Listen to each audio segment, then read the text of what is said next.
Isang bagay mga boss na dapat meron ka para kahit na ilang bisis kang natalo, ilang bisis kang nalugi, ilang bisis kang pumalpak sa computer store business mo, or kahit na anumang problema or delubyo man yan na pinagdaanan mo sa negosyo mo ngayon, ay hinding-hindi ka pa rin susuko.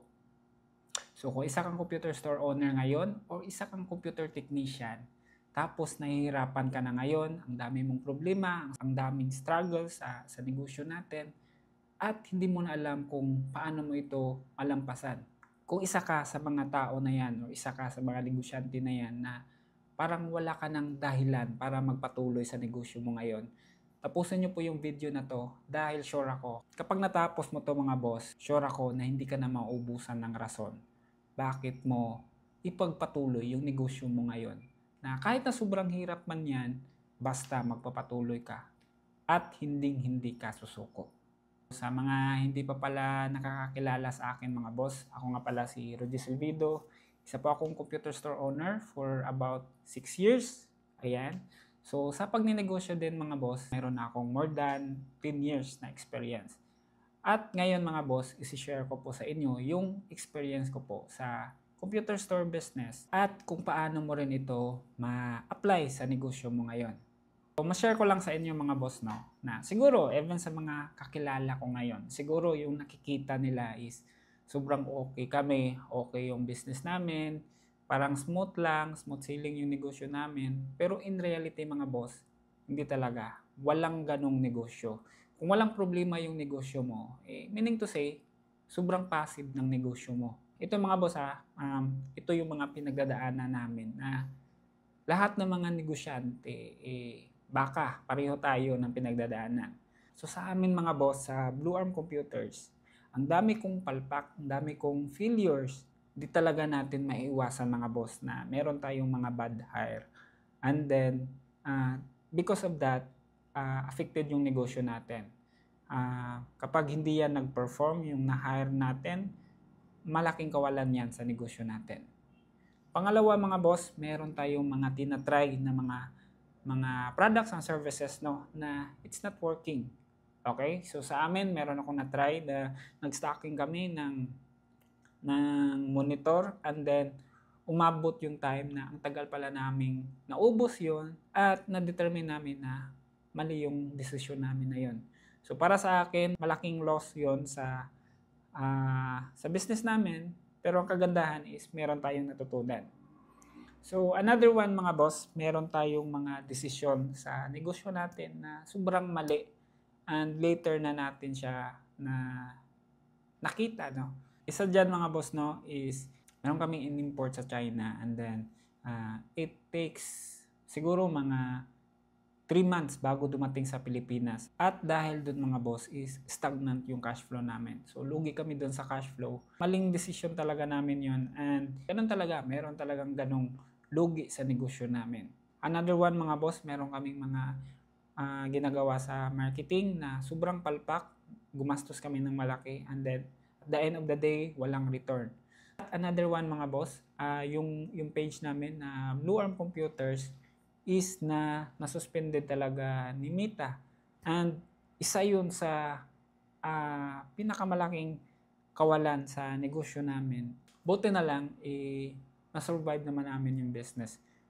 Yun yung iilan sa mga problema na kinakaharap namin sa business namin. And those problems, mga boss, are very disturbing talaga. Kumbaga, malaking kawalan yun sa amin. And if you're not strong enough to carry the burden, to carry the problem, then maybe possible right now is wala na yung Blue Arm. So, luckily no, ay na-handle namin yung ganung mga klaseng problema. Even if ganun yung nangyayari, syempre patuloy pa rin kaming nag-i-improve, patuloy pa rin kaming humahanap ng other ways para masolusyonan yun. Siguro mga boss, kung nangyari yan sa inyo, try to think if kakayanin nyo ba yung mga ganong klaseng problema. Ganon talaga dito sa pagdinegosyo talaga mga boss. Kumbaga, patibayan talaga ng loob. Kasi the more na you handle big problems, it means to say, kaya mo ring mag-level up sa negosyo mo. So, kumbaga, parang nire-ready lang tayo na ng Diyos, no, na someday, bibigyan niya tayo ng malaking problema na tayo yung magsosolusyon. So, siguro kung wala akong matinding rason, bakit ko yan ginagawa is, syempre, hindi magtatagal yung negosyo namin. So, ano yung isang bagay na dapat meron ka kahit na napagdaanan mo na yung ganong klaseng failures, ganong klaseng mga problema, ganong klaseng struggle sa negosyo ay syempre magpapatuloy ka pa rin. At yun ay ang dahilan mo bakit ka nagninegosyo. What is your biggest why? Bakit ka nagtayo ng computer store business? Yung iba, yung rason nila is syempre kumita. Merong iba is yung rason nila is para sa family. Yung iba, yung rason nila is para sa employees nila. Yung iba mga boss is syempre to create more jobs, to bring more opportunities para sa ibang tao, 'di ba? Yung iba, yung rason nila is para makatulong sa bansa natin, sa ekonomiya natin, create more jobs, at the same time, meron kang ambag sa ekonomiya ng bansa natin. So, ikaw mga boss, ano ba yung biggest why mo? Bakit ka nagtayo ng computer store business ngayon?